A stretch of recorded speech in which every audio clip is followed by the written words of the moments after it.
Delegation. Every time I consult or do coaching, one of the first things I'm being asked about is delegation, the art of delegation. Well, for starters, delegation is the assignment of new or additional responsibilities to a subordinate. Delegation, of course, refers to the transfer of responsibility for a specific task from one person to another. Remember, delegation is a process, and as a process can occur between any two individuals in any type of structure with regard to any task. Now, how can a manager overcome his or her fears of delegating? Now, listen up. In my experience, the answer here is that fear is often a manager's sense that what has been delegated will not be done or will be done incorrectly, right? Have you felt that before? Now, this can be overcome by working with the employee to clarify expectations, giving the employee the right training to do the job, and setting up regular checkpoints to assess progress. Checkpoints is when we fail the most. Now, these questions also presents a good opportunity to discuss how delegation differs from the perspective of the employee and the manager. Yes, when I ask managers and I ask employees about delegation, there are two completely different worldviews around that. Now, let me tell you some tips. This is about the 70% rule of delegation. I learned this way back in my career. Now, deciding when to delegate is hard, I know. But Jim Chakler's, from the Inc. CEO project, shares a simple rule when to delegate. Now, the rule is simple. Listen up. If the other person can complete the task at least 70%, as well as you can, you should delegate it to them. This allows proactive delegation to occur and for the task to still be completed to an acceptable level. Now, when to delegate, you might ask? Well, try the 70% rule. If you don't learn to embrace the art of delegation, you won't be able to build your business. The 70% rule gives you that guidance on how to do it well. Why do you think managers have difficulty delegating?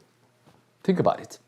Ultimately, in any organization, managers are responsible for the activities of those individuals who report to them. If they do something themselves, they know that it was done correctly. Well, at least in the way they think it should be done, right? So delegating responsibility represents a loss of control. So managers are often reluctant to do so because it puts their reputation and possibly their career in the hands of somebody else. And that's the truth. And that's exactly when I ask managers and leaders about delegation, they come up with those 2 points. What can be done to overcome this then? Managers can be trained to delegate. There are numerous courses offered on how to delegate, and I heard about effective delegation for the manager and leader. From a practical point of view, managers can delegate a task to subordinates, oversee their efforts, and ensure ongoing reporting so that at no time is the task out of the manager's control. Then, as subordinates learn and demonstrate their ability, the supervision and reporting can be withdrawn until eventually the managers are confident that the subordinates will do the task as well as they could. Now, let's talk about the 2 elements for effective delegation. Because many leaders think they need to delegate more to be more effective as leaders.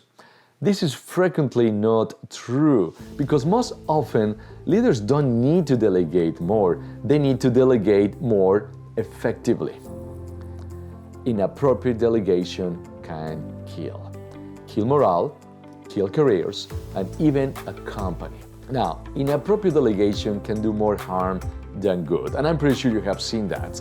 So what do you do? Kill delegation? My answer is no. As my friend Marshall Goldsmith will say, Marshall would say, delegate more effectively. Now, as a conclusion, I need to tell you this. Delegation done well benefits not just people, but also organizations. When managers can devote more time to important managerial functions, while lower-level employees carry out assignments, jobs are done more efficiently and cost-effectively. As subordinates develop and grow in their own jobs, they contribute more. That's it. That's the bottom line. Contribution. So, at the end of the day, what are the benefits of delegating? Well, gives you the time and ability to focus on higher level tasks. Gives others the ability to learn and develop new skills. Also develops trust, very important, trust. That word I keep hearing all over every boardroom I have visited. Trust between workers, and also improves communication. Improves efficiency, productivity, and of course, time management. Are you ready to develop and deploy the power of delegation?